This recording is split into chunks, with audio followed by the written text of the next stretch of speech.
ನಾನು ಅಸಲಿ ವಿಷಯಕ್ಕೆ ಬರ್ತೀನಿ. ಸರಿ ಹೇಳು. ಇವತ್ತು ನನಗೂ ಕೃಷ್ಣನ್ಗೂ ಶೋಭನ. ಹಾಗಾದ್ರೆ ಏನ್ ಮಾಡು ಅಂತೀಯಾ? ಡಂಗೂರ ಬಾರಿಸ್ಬೇಕು ಅಂತೀಯಾ? ನೀವು ಸ್ವಲ್ಪ ಹೊತ್ತು ಸುಮ್ಮನೆ ಇರ್ತೀರಾ? ಹೇಳು. ನಿನ್ನ ನನ್ನ ಜೊತೆ ಕರ್ಕೊಂಡು ಹೋಗೋಣ ಅಂತ ಬಂದೆ. ಅವನಿ ಬಂದು ಏನ್ ಮಾಡ್ಬೇಕು? ನಿನ್ ಕೈಗೆ ಹಾಲಿನ ಗ್ಲಾಸ್ ಕೊಡ್ಬೇಕಾ, ಇಲ್ಲಾಂದ್ರೆ ರೂಮ್ ರೆಡಿ ಮಾಡ್ಬೇಕಾ? ಅಕ್ಕ ನೀನಿರು. ಪ್ರತಿ ಸಲ ನಮ್ಮನೆ ಫಂಕ್ಷನ್ಗೆ ನೀನು ಅಡ್ಡಿ ಮಾಡ್ತಿದ್ಯಾ ಅಂತ ಕುಟುಂಬ ಸದಸ್ಯರೆಲ್ಲರೂ ಆರೋಪಿಸಿದ್ವಿ. ಈವನ್ ನನ್ನ ಅಭಿಪ್ರಾಯ ಕೂಡ ಅದೇ. ಎಲ್ಲರ ಅಭಿಪ್ರಾಯನೂ ಸೇರಿ ತಿಳ್ಕೊಂಡ್ಮೇಲೆ ಅಧ್ಯಕ್ಷತೆ ವಹಿಸ್ಕೊಂಡಂಥ ವೇದವತಿ ಅವರು ಏನ್ ನಿರ್ಧಾರ ತಗೊಂಡ್ರು ಅಂದ್ರೆ ಅವನಿನ ಫಂಕ್ಷನ್ಗೆ ಕರಿ ಅಂತ ಹೇಳಿದ್ರು. ಫಂಕ್ಷನಾ? ಅದೇನಾದ್ರೂ ಸಂಕ್ರಾಂತಿನ, ದೀಪಾವಳಿನ? ಒಂದ್ 5 ನಿಮಿಷ ಕೂಡ ಗ್ಯಾಪ್ ಕೊಡಲ್ವಾ ನೀವು? ಅವನಿ, ಅತ್ತೆ ನಿನ್ನ ಕರ್ಕೊಂಡ್ ಬರೋದಕ್ಕೆ ಹೇಳಿದ್ದಾರೆ, ಹೊರಡು. ನಿನ್ ಬಗ್ಗೆ ಅವನಿ ಅದು ಎಷ್ಟು ನಿಜ ಹೇಳಿದ್ರು ನಂಬಲಿಲ್ಲ. ಇವಾಗ ನಿಮ್ಮ ಅಗತ್ಯಕ್ಕೋಸ್ಕರ ಅವನಿನ ಕರ್ಕೊಂಡ್ ಬರಕ್ ಹೇಳಿದ್ರ ದೊಡ್ಡ ಮನುಷ್ಯರು? ಸದ್ಯಕ್ಕೆ ಆ ಮನೆ ವ್ಯಕ್ತಿಗಳು ಯಾರು ನನ್ನ ಮೇಲಿನ ಅಭಿಮಾನದಿಂದ ಬರಲ್ಲ ಅಕ್ಕ. ತಮ್ಮ ಸ್ವಾರ್ಥಕ್ಕೋಸ್ಕರ ಬರ್ತಾರೆ. ಈಗ ನಿಹಾರಿಕಾ ಬಂದ ಹಾಗೆ. ಅವನಿ, ನೀನ್ ಹೋಗೋ ಅವಶ್ಯಕತೆ ಇಲ್ಲ. ನೋಡು, ನಿಮ್ಮ ಅತ್ತೆ ಅವನಿನ್ ಕರ್ಕೊಂಡ್ ಬಾ ಅಂತ ಹೇಳಿದ್ರಲ್ವಾ, ನೀನ್ ಹೋಗಿ ಅವನಿ ಅವ್ರ ಅಕ್ಕ ಅವಳನ್ನ ಕಳಿಸಲ್ಲ ಅಂತ ಹೇಳಿದ್ಲು ಅಂತ ಹೇಳು. ನಾನು ಹೋಗ್ತೀನಕ್ಕ.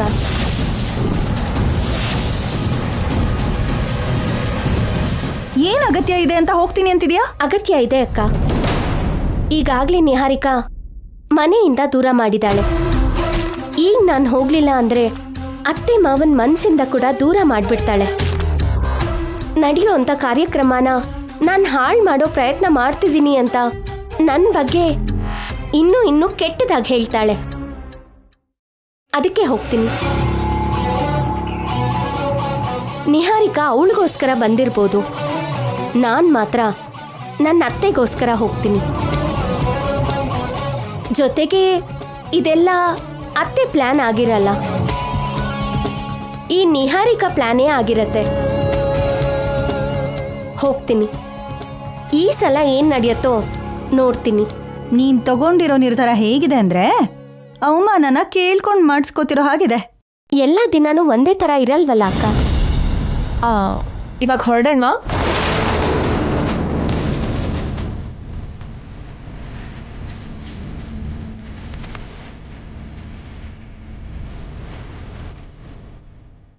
ಹೋಗೋಣವಾ? ನಡಿ.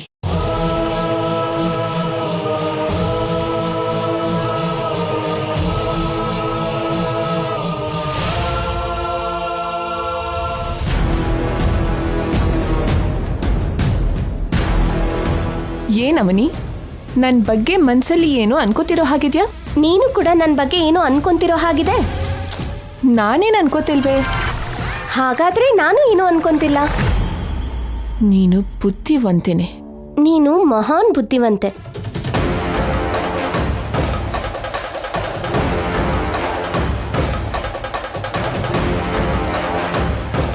ಕೂತ್ಕೊಳ್ದೆ ಹೊರಗೆ ನಿಂತಿದ್ದಾಳಲ್ಲ.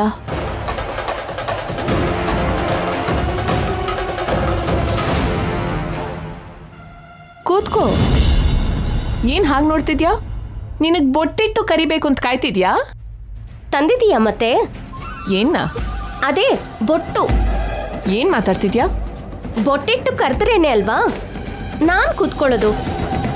ನಾನೇನು ಬಾಗಿನ ತಗೊಳೋದಕ್ಕೆ ಕರಿತಾ ಇಲ್ಲ ನಿನ್ನ, ಬೊಟ್ಟಿಟ್ಟು ಮನೆಗೆ ಬಂದು ಕರೆಯೋದಕ್ಕೆ.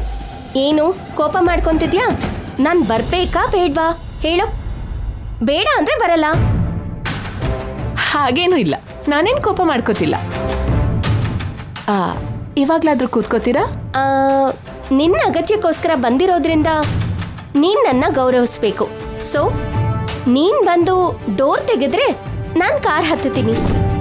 ವಾಟ್? ನಾನ್ ಬಂದು ನಿನ್ಗೋಸ್ಕರ ಕಾರ್ ಡೋರ್ ಓಪನ್ ಮಾಡ್ಬೇಕಾ? ಹಾ, ಹಾಗಿದ್ರೆ ಸರಿಯಾಗೆ ಕೇಳಿಸ್ಕೊಂಡಿದ್ಯಾ. ನಾನ್ ಕಾರ್ ಡೋರ್ ತೆಗೆಯೋದು ಅಂದ್ರೇನು? ವೇದವತಿ 2ನೇ ಸೊಸೆ ನಾನು. ವೇದವತಿ ಚಿಕ್ಕ ಸೊಸೆ ನಾನು. ನನ್ನೇನಾದ್ರೂ ನೀನ್ ಡ್ರೈವರ್ ಅನ್ಕೊಂಡಿದ್ಯಾ ಡೋರ್ ತೆಗೆಯೋದಕ್ಕೆ? ನಾಯಿ ಬಿಸ್ಕೆಟ್ ಹಾಕ್ದಾಗೆ ವಸಂತ ಅತ್ಗೆ ಅವ್ರಿಗೆ 4 ಬಿಡಿಗಾಸ್ ಬಿಸಾಕಿದ್ರೆ ನಿನ್ ಕಾರ್ ಡೋರ್ ತೆಗಿತಾರೆ ಅಂತ ನಿನ್ ಹತ್ರ ಯಾವುದೋ ಸಿದ್ಧಾಂತ ಇದೆ ಅಲ್ವಾ? ಆ ಸಿದ್ಧಾಂತನ ನೀನ್ ಇನ್ನೊಬ್ರ ಮೇಲೆ ಪ್ರಯೋಗಿಸಿದ ಹಾಗೆ ಇನ್ನೊಬ್ರು ಕೂಡ ನಿನ್ ಮೇಲ್ ಪ್ರಯೋಗಿಸ್ತಾರೆ ಅಲ್ವಾ ನಿಹಾರಿಕಾ? ನಾಯಿಗೆ ಬಿಸ್ಕೆಟ್ ಹಾಕಿದ್ರೆ ಮನೆಯೊಳಗೆ ಕಳ್ಳರು ಬರ್ತಿರೋ ಹಾಗೆ ನೋಡ್ಕೊಳ್ಳುತ್ತೆ. ಅವಾಗ ನಮ್ ಬ್ಯಾಚ್ಗೆ ಚಿಲ್ಲರೆ ಬಿಸಾಕ್ತಾ ಇರ್ಬೇಕು. ನಮ್ಮ ಮೇಲೆ ಒಂದ್ ಸೊಳ್ಳೆ ಕೂಡ ಕೂರ್ತಿರೋ ಹಾಗೆ ನೋಡ್ಕೋತಾರೆ. ಪ್ಲಾನ್ ನಾವ್ ಹೇಳ್ತೀವಿ, ಎಕ್ಸಿಕ್ಯೂಟ್ ಅವ್ರು ಮಾಡ್ತಾರೆ. ಕಾರಲ್ಲಿ ನಾವ್ ಬರ್ತೀವಿ, ಡೋರ್ ಅವ್ರು ತೆಗಿತಾರೆ. ಅವಾಗ ನಮ್ಮವ್ರ ಬಗ್ಗೆ ನೀನಂದ ಮಾತುಗಳೇ ನೆನ್ಪಕ್ ಬಂತಲ್ವಾ? ಈಗ ಅಗತ್ಯ ನಿಂದು, ಅವಕಾಶ ನಂದು. ನೀನೇ ಸ್ವತಃ ಡೋರ್ ತೆಗೆದ್ರೆ ಕಾರ್ ಹತ್ತೀನಿ, ಇಲ್ಲ ಅಂದ್ರೆ ಹೊರಟೋಗ್ತೀನಿ. ಮೊದಲ ರಾತ್ರಿ ನಡೆಯೋವರೆಗೂ ಅವನಿನ ಸಹಿಸ್ಕೊಳ್ದೆ ತಪ್ಪಲ್ಲ. ನಿನ್ ಮನ್ಸಲ್ಲೇನೋ ಅನ್ಕೊಂತಿರೋ ಹಾಗಿದೆ. ಖಂಡಿತವಾಗ್ಲೂ ಇದಕ್ಕೆ ರಿಲೇಟೆಡ್ ಆಗಿರತ್ತೆ. ಹಾಗಾದ್ರೆ ಅದು ಕರೆಕ್ಟೇ. ನೀನು ನನ್ನ ಸಹಿಸ್ಕೊಳ್ದೆ ತಪ್ಪಲ್ಲ.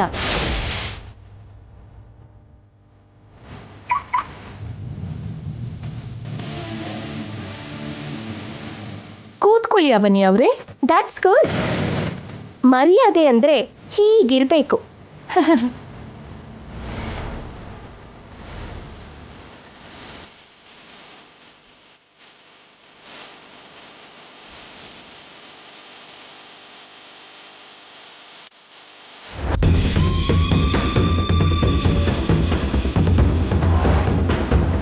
ಅವನಿ ಹೆಸರು ಕೇಳಿದ್ರೇನೆ ಉರ್ದೋಗೋ ನಿಹಾರಿಕಾ ಸ್ವತಃ ತಾನೇ ಅವನಿನ ಕರ್ಕೊಂಡ್ ಬರೋದಕ್ಕೆ ಹೋಗ್ಬೇಕಾಗ್ ಬಂತು. ಮತ್ತಿನ್ನೇನು, ಇದಕ್ಕೆ ಅಂತಾರೆ ಅತ್ತೆಗೊಂದ್ ಕಾಲ ಸೊಸೆಗೊಂದ್ ಕಾಲ ಅಂತ. ಅವನಿ ಹೊರಗಡೆ ಇದ್ರೆ ಖಂಡಿತವಾಗ್ಲೂ ಏನಾದ್ರೂ ಪ್ಲಾನ್ ಮಾಡಿ ನನ್ನ ಫಸ್ಟ್ ನೈಟ್ನ ಹಾಳು ಮಾಡ್ತಾಳೆ. ಆಲ್ರೆಡಿ ಒಂದ್ಸಲ ನಿಲ್ಸಿದ್ದಾಳೆ, ಇನ್ನೊಂದ್ಸಲ ಏನಾದ್ರೂ ನಿಲ್ಲಿಸ್ಬಿಟ್ರೆ ನಾನು ಸನ್ಯಾಸತ್ವ ತಗೊಂಡ್ಬಿಡ್ತೀನಿ.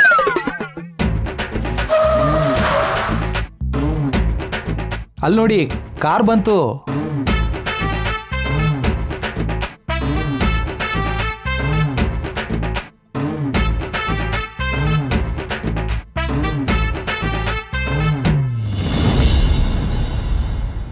ಬಂದ್ಬಿಟ್ರು.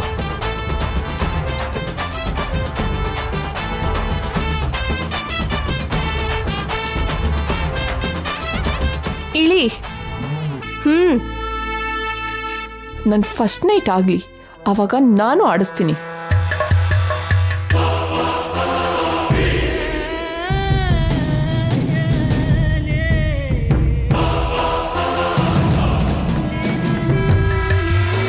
ನಿಹಾರಿಕಾ ಎಂತ ಕೀಳ್ಮಟ್ಟು ಕೀಳ್ದಿದ್ದಾಳೆ ನೋಡಿ.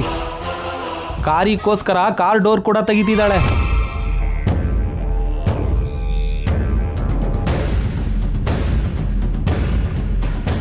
ನನ್ ಜೊತೆ ಆಡ್ಕೊಳ್ಳೋ ಚಾನ್ಸ್ನ ನಿಂಗ್ ಕೊಡಲ್ಲ ಬಿಡು. ನಡಿ.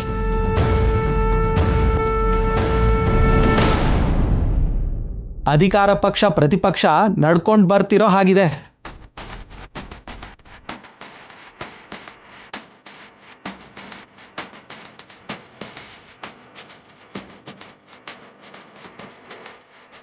ಮತ್ತೆ ಏನಾಯ್ತು ಅವನಿ ಮೇಡಮ್? ಒಳಗಡೆ ಬನ್ನಿ ಅಂತ ಆರತಿ ಮಾಡಿ ಆಹ್ವಾನಿಸ್ಬೇಕಾ? ನನ್ನನ್ನು ಕರ್ಕೊಂಡ್ ಬಾ ಅಂತ ಅತ್ತೆ ಹೇಳಿದ್ರು ಅಂದೆ, ಮತ್ತೆ ಒಳಗಡೆ ಬಾ ಅಂತ ಅತ್ತೆ ಕರಿಯಲ್ವಾ? ಅತ್ತೆ, ನೀವು ಕರೆದ್ರೇನೆ ಅವನಿ ಅವರು ಒಳಗಡೆ ಬರ್ತಾರಂತೆ.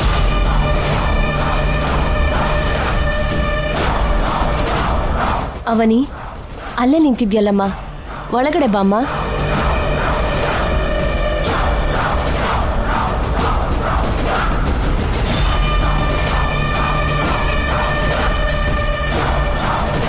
ಅವನಿ, ಕಾವ್ಯ ಹೇಗಿದ್ದಾಳಮ್ಮ?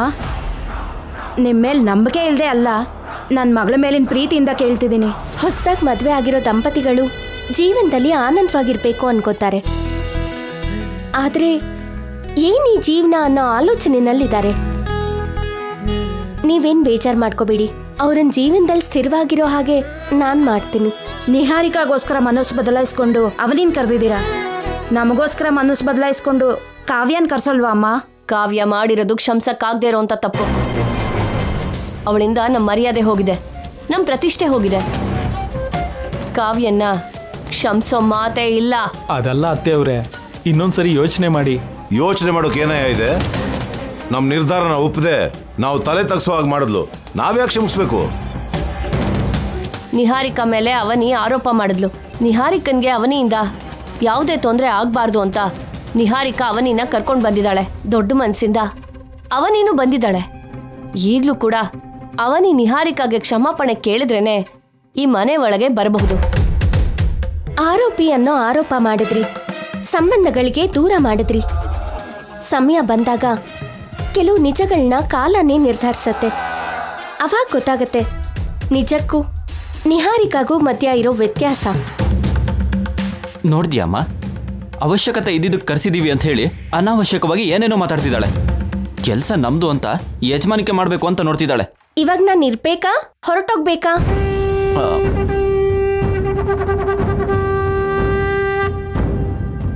ಈ ಕಾರ್ಯಕ್ರಮ ನನ್ನಿಂದಾನೇ ಹಾಳಾಗತ್ತೆ ಅಂತ ನಿಹಾರಿಕಾ ಭಯ ಪಡ್ತಿದ್ದಾಳಂತೆ. ನಿಹಾರಿಕಾ ಭಯ ಪಡೋದ್ರಲ್ಲಿ ಒಂದ್ ಅರ್ಥ ಇದೆ, ಇದ್ರಲ್ಲಿ ಅರ್ಥ ಇಲ್ಲ ಅತ್ತೆ. ನಿಹಾರಿಕಾ ಸ್ವಾರ್ಥ ಮಾತ್ರನೇ ಇದೆ. ನೀನು ಸ್ವಾಮೀಜಿ ವಿಷಯದಲ್ಲಿ ನೀನು ಅನ್ಕೊಂಡಿರೋ ಸತ್ಯನ ನಿರೂಪಿಸೋಕಾಗ್ಲಿಲ್ಲ. ಈಗಲೂ ಕೂಡ ಅಂತ ಇಕ್ಕಟ್ಟು ಯಾವುದು ಬರಬಾರ್ದು ಅಂತ ನಿಹಾರಿಕಾ ನಿನ್ ಕರ್ಕೊಂಡ್ಬಂದಿದ್ದು. ಈ ಕಾರಣದಿಂದ ನೀನ್ ಇಲ್ಲೇ ಇರ್ಬೇಕು ಅನ್ಕೋಬೇಡ, ಆ ಆಸೆ ಏನು ಈಡೇರಲ್ಲ.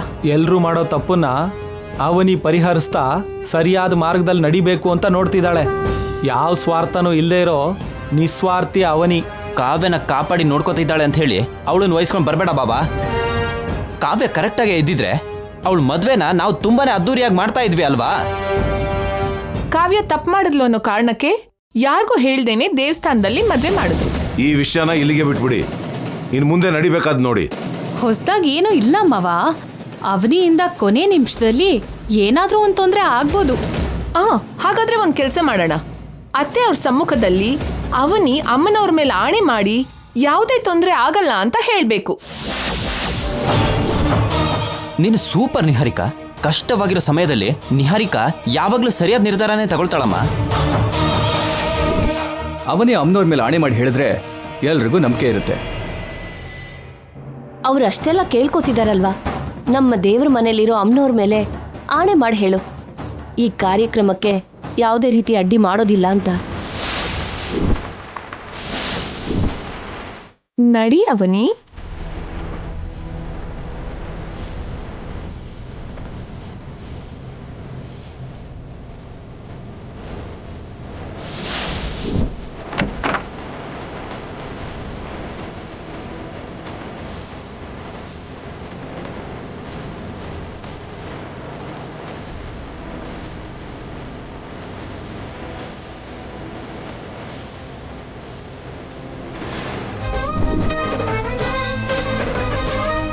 ಹೋಗಮ್ಮ.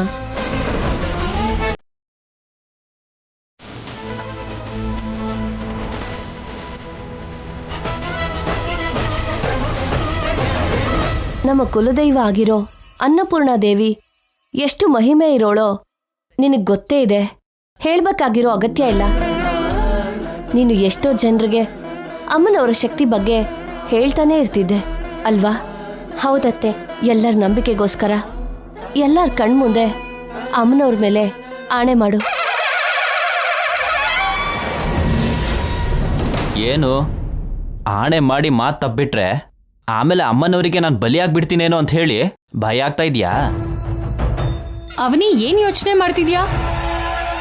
ಕೃಷ್ಣ ಹೇಳ್ದ ಹಾಗೆ ಆಣೆ ಮಾಡಿದ್ದು ಮರ್ತು ತೊಂದರೆ ಮಾಡ್ತೀಯಾ ಅಂತ ಒಳಗಡೆ ಟೆನ್ಷನ್ ಆಗ್ತಿದ್ಯಾ?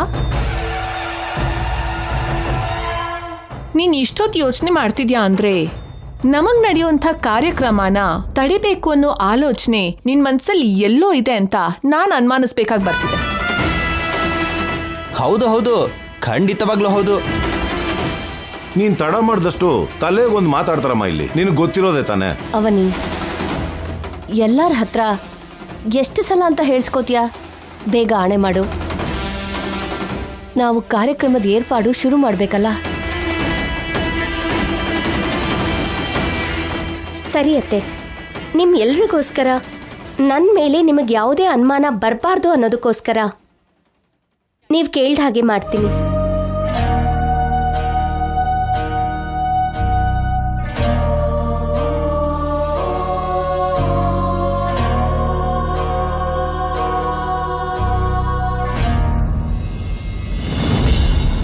ಅಮ್ಮ ಅನ್ನಪೂರ್ಣಾದೇವಿ, ನಿನ್ನನ್ನು ತುಂಬ ಆರಾಧಿಸೋ ನಿನ್ನ ಭಕ್ತೆ ಆಗಿರೋ ನಾನು ಈ ಕ್ಷಣ ಕೆಲವರಿಗೆ ನಂಬಿಕೆ ಬರೋದಕ್ಕೋಸ್ಕರ ನಿನ್ ಮೇಲೆ ಪ್ರಮಾಣ ಮಾಡ್ತಾ ಇದ್ದೀನಿ. ನಮ್ಮನೆ ಎರಡನೇ ಮಗ, ಎರಡನೇ ಸೊಸೆ ಆಗಿರೋ ನಿಹಾರಿಕಾ ಕೃಷ್ಣ ಬಾಬಾ ಅವರ ಶಾಂತಿ ಮುಹೂರ್ತಕ್ಕೆ ನನ್ನಿಂದ ಯಾವ ಅಡ್ಡಿ ಆಗಲಿ, ಯಾವುದೇ ಥರ ಸಮಸ್ಯೆ ಆಗಲಿ, ನನ್ನ ಕಾರಣದಿಂದ ಆ ಕಾರ್ಯಕ್ರಮ ನಿಲ್ಲಲ್ಲ ಅಂತ ನಿನ್ನ ಸನ್ನಿಧಿಯಲ್ಲಿ ಎಲ್ಲರ ಸಮ್ಮುಖದಲ್ಲಿ ನಿನ್ನ ಮೇಲೆ ಪ್ರಮಾಣ ಮಾಡಿ ಹೇಳ್ತಾ ಇದ್ದೀನಿ.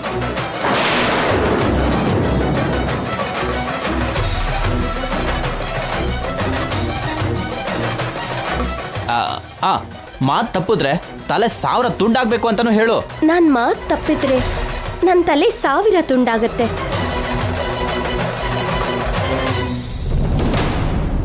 ಸಾಕಾ? ಇನ್ನೂ ಏನಾದರೂ ಹೇಳ್ಬೇಕಾ? ಸಾಕು ಸಾಕು. ನಿನ್ನ ಹೆಂಡ್ತಿನೂ ಕೇಳು ಬಾವಾ. ಏನಂತೀಯ ನಿಹಾರಿಕಾ?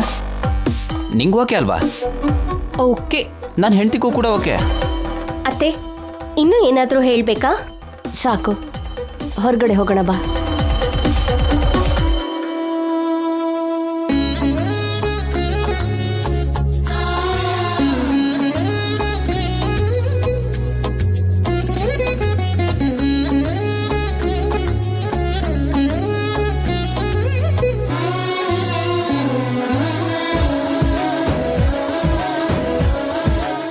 ಅವನಿ ಮಾಡಿರೋ ಪ್ರಮಾಣ ತುಂಬ ದೊಡ್ಡದು.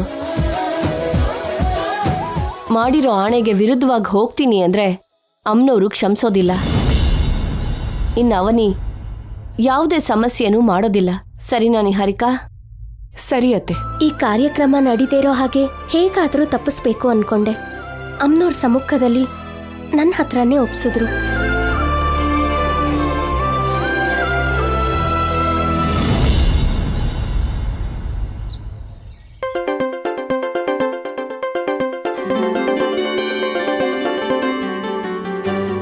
ಹಲೋ, ಹೇಳು ಅವನಿ. ಮೀಟಿಂಗ್ಸ್ ಏನಾದರೂ ನಡೀತಿತ್ತಾ? ಸದ್ಯಕ್ಕೇನೂ ಇಲ್ಲ. ಒಂದು 1 ಅವರಲ್ಲಿ ಇನ್ನೊಂದು ಮೀಟಿಂಗ್ ಇದೆ. ಚಕ್ರವರ್ತಿ ಅವ್ರು ಬಂದ್ರಾ? ಮೀಟಿಂಗ್ ಅವ್ರ ಜೊತೆನೆ, ಆದರೆ ಅವರು ಈಗ ಚೆನ್ನೈಲಿದ್ದಾರೆ. ಒಟ್ನಲ್ಲಿ ಎಲ್ಲ ಆನ್ಲೈನ್ ಮೀಟಿಂಗೆ. ಹೌದಾ? ಫ್ರೀನೇ ಇದೆಯಾ? ಅದಕ್ಕೆ ಮಾಡಿದೆ. ಹಾಗಾದರೆ ಇವತ್ತು ನನಗೋಸ್ಕರ ಒಂದು ಕೆಲಸ ಮಾಡಬೇಕು. ಏನದು? ಮಾರ್ಕೆಟಿಗೆ ಹೋಗಿ ನನಗಿಷ್ಟವಾದ ತರಕಾರಿ ತಗೊಂಡು ನಿನ್ನ ಕೈಯಾರೆ ಅಡುಗೆ ಮಾಡಿ ನನಗೆ ಲಂಚ್ ಬಾಕ್ಸ್ನ ತಗೊಂಡು ಬರಬೇಕು. ನಾನು ಅಕ್ಕನ ಮನೇಲಿ ಇದ್ದಿದ್ರೆ ಹಾಗೆ ಮಾಡಿ ತಗೊಂಡು ಬರ್ತಾ ಇದ್ದೆ. ಮತ್ತೆ ಎಲ್ಲಿದೀಯಾ? ನಮ್ಮ ಅತ್ತೆ ಮನೇಲಿ. ವಾಟ್? ಹೌದು ಬಾವಾ, ಈಗಷ್ಟೇ ಬಂದೆ. ನೀನಲ್ಲಿರೋದು ಅಂದ್ರೆ ಏನು? ಏನಕ್ಕೆ ಹೋದೆ? ನಾನ್ ಬೇಕು ಅಂತ ಬರ್ಲಿಲ್ಲ ಬಾವಾ, ಬರ್ಬೇಕಾಗ್ ಬಂತು. ಸ್ವಲ್ಪ ವಿವರವಾಗಿ ಹೇಳ್ತೀಯಾ? ಬೆಳಗ್ಗೆ ನಿಹಾರಿಕಾ ಅಕ್ಕನ ಮನೆಗೆ ಬಂದಿದ್ಲು. ಇವತ್ತು ನನಗೂ ಕೃಷ್ಣನ್ಗೂ ಶೋಭನ. ನಿನ್ನ ನನ್ನ ಜೊತೆ ಕರ್ಕೊಂಡು ಹೋಗೋಣ ಅಂತ ಬಂದೆ. ಅವನಿ, ಅತ್ತೆ ನಿನ್ನ ಕರ್ಕೊಂಡು ಬರೋದಕ್ಕೆ ಹೇಳಿದ್ದಾರೆ, ಹೊರಡು. ಅತ್ತೆ ಅವ್ರ ಸಮ್ಮುಖದಲ್ಲಿ ಅವನಿ ಅಮ್ಮನವ್ರ ಮೇಲೆ ಆಣೆ ಮಾಡಿ ಯಾವುದೇ ತೊಂದರೆ ಆಗಲ್ಲ ಅಂತ ಹೇಳಬೇಕು. ಅವ್ರು ಅಷ್ಟೆಲ್ಲ ಕೇಳ್ಕೊತಿದಾರಲ್ವಾ, ನಮ್ಮ ದೇವ್ರ ಮನೇಲಿರೋ ಅಮ್ಮನವ್ರ ಮೇಲೆ ಆಣೆ ಮಾಡಿ ಹೇಳು. ನಮ್ಮ ಮನೆ ಎರಡನೇ ಮಗ, ಎರಡನೇ ಸೊಸೆ ಆಗಿರೋ ನಿಹಾರಿಕಾ ಕೃಷ್ಣ ಬಾಬಾ ಅವರ ಶಾಂತಿ ಮುಹೂರ್ತಕ್ಕೆ ನನ್ನಿಂದ ಯಾವ ಅಡ್ಡಿ ಆಗ್ಲಿ, ಯಾವುದೇ ಥರ ಸಮಸ್ಯೆ ಆಗ್ಲಿ, ನಿನ್ ಮೇಲೆ ಪ್ರಮಾಣ ಮಾಡಿ ಹೇಳ್ತಾ ಇದ್ದೀನಿ. ತಲೆ ಕೆಟ್ಟಿದ್ಯಾ ನಿನಗೆ? ಅಷ್ಟಕ್ಕೂ ನೀನ್ ಯಾಕೆ ಅಲ್ಲಿಗೆ ಹೋದೆ? ಆ ಥರ ಯಾಕೆ ಪ್ರಮಾಣ ಮಾಡಿದೆ? ಅಣ್ಣ ನಿಹಾರಿಕಾಗೆ ಫಸ್ಟ್ ನೈಟ್ ನಡಿಬಾರ್ದು ಅಂತ ನಾವು ಅನ್ಕೊಂಡಿದ್ವಿ ತಾನೆ? ಮದುವೆ ನಡಿಬಾರ್ದು ಅನ್ಕೊಂಡ್ವಿ, ನಡೆದೋಯ್ತು. ಇನ್ನು ಈ ಕಾರ್ಯನೂ ನಡೆದೋದ್ರೆ ಯಾವುದೇ ಆಧಾರ ಕೂಡ ಇಲ್ಲದ ಹಾಗೆ ನಿಹಾರಿಕನ ಹಿಡಿಯೋಕ್ಕಾಗಲ್ಲ. ಆಧಾರ ಇಲ್ಲ ಅಂದರೆ ಅತ್ತೆ ಮಾವ ನಮ್ಮನ್ನು ನಂಬಲ್ಲ. ನಿಹಾರಿಕಾ ವಿಷಯದಲ್ಲಿ ಇನ್ನು ನಾವೇನು ಮಾಡೋದಕ್ಕಾಗಲ್ಲ ಅಂತ ಅರ್ಥ ಆಗ್ತಾ ಇದೆ. ಸೋಲ್ತೀವಿ ಅಂತ ಗೊತ್ತಾದ ಮೇಲೆ ಹೋರಾಡೋದು ಯಾಕೆ ಬಾವ? ಇಷ್ಟು ವೈರಾಗ್ಯದಿಂದ ಮಾತಾಡ್ತಿದೀಯಾ? ಅಷ್ಟಕ್ಕೂ ನೀನು ಅವನಿ ತಾನೆ? ಒಂದು ಹೆಣ್ಣು ಪ್ರಾಬ್ಲಮ್ನ ಫೇಸ್ ಮಾಡ್ತಾ ಹೇಗೆ ಧೈರ್ಯವಾಗಿ ಬದುಕಬೇಕು ಅಂತ ನಿನ್ನ ನೋಡಿ ಕಲ್ತ್ಕೋಬೇಕು. ಎಲ್ಲರಿಗೂ ರೋಲ್ ಮಾಡೆಲ್ ನೀನು, ಇನ್ಸ್ಪಿರೇಷನ್ ನೀನು. ನಿನ್ನಂತವಳೆ ಗಿವ್ ಅಪ್ ಮಾಡಿದ್ರೆ ಹೇಗೆ ಅವನಿ? ನನ್ನ ಮೂಡ್ ಏನು ಚೆನ್ನಾಗಿಲ್ಲ ಬಾವ, ಇವಾಗ ಆ ವಿಷಯ ಮಾತಾಡಬೇಡ. ನಾನು ಇಲ್ಲಿಗೆ ಬರೋದಕ್ಕೆ ಮುಖ್ಯ ಕಾರಣ ಏನು ಗೊತ್ತಾ? ಕನಿಷ್ಠ ಹೀಗಾದರೂ ಒಂದಿನ ಅತ್ತೆಯವ್ರು ಎಲ್ಲರ ಜೊತೆ ಸೇರಿ ಆನಂದವಾಗಿ ಇರ್ಬೋದು ಅಂತ ಬಂದೆ. ನಿಹಾರಿಕಾನ ರೂಮ್ ಒಳಗೆ ಕಳಿಸೋವರೆಗೂ ನಾನು ಇರ್ತೇನೆ, ತಪ್ಪಲ್ಲ. ನೀನು ಡೈರೆಕ್ಟಾಗಿ ಇಲ್ಲಿಗೆ ಬಂದ್ಬಿಡು. ಸಿಚುಯೇಷನ್ ನೋಡಿಕೊಂಡು ನೈಟ್ ಇಲ್ಲೇ ಇದ್ಬಿಡೋಣ, ಇಲ್ಲ ಅಂದರೆ ತಕ್ಷಣ ಹೊರಡೋಣ, ಸರಿನಾ? ಸರಿ, ಕಾರ್ನ ಸರ್ವಿಸಿಗೆ ಕೊಟ್ಟಿದ್ದೀನಿ. ಆಫೀಸ್ ವರ್ಕ್ ಆಗ್ತಿದ್ದ ಹಾಗೆ ಹೊರಡ್ತೀನಿ. ಓಕೆನಾ? ಸರಿ. ಅವನಿ ಎಲ್ಲರ ಜೊತೆ ಇರಬೇಕು ಅನ್ಕೋತಿದ್ದಾಳೆ, ಆದರೆ ಪರಿಸ್ಥಿತಿ ಹಾಗಿಲ್ವಲ್ಲ. ಪಾಪ ಅವನಿ.